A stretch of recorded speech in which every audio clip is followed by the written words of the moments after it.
Hi guys! Good morning, good afternoon, or kahit anong oras man yan, magandang oras po sa inyong lahat.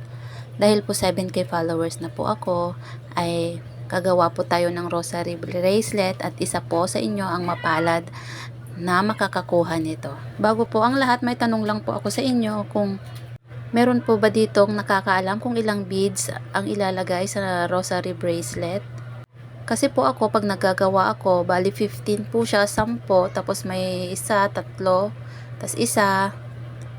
Hindi naman po kasi ako born Catholic. I mean, Catholic po ako, pero wala po talaga akong alam na talagang, yung alam na alam ko, yung rosary na yan.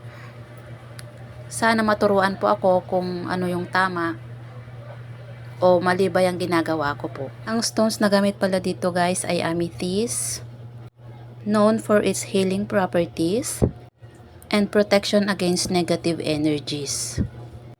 Nabasa ko pa nga sa Google guys, remedy against drunkenness, o kapag lasing ka pala, pwede mong isuot yung amethyst para mawala yung pagkalasing mo, o diba?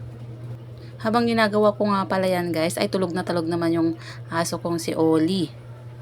Anyway, sakto nga pala to guys dahil malapit na ang mahal na araw.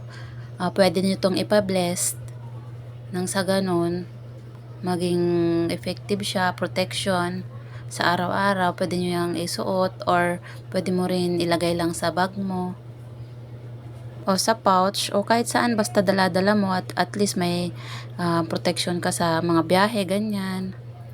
Ganito nga pala yung paglalak guys sa rosary, sa mga garters na bracelet. Ayan, tapos na guys. May tanong lang po ako para po makuha nyo yung bracelet na to. Ano po yung pangalan ng aking aso? Paki-comment na lang po pala yung mga cellphone numbers nyo at yung sagot, at pipili po ako ng isa. Malay nyo makadagdag pa ako ng ibibigay na 2. Yun lang po, salamat, bye!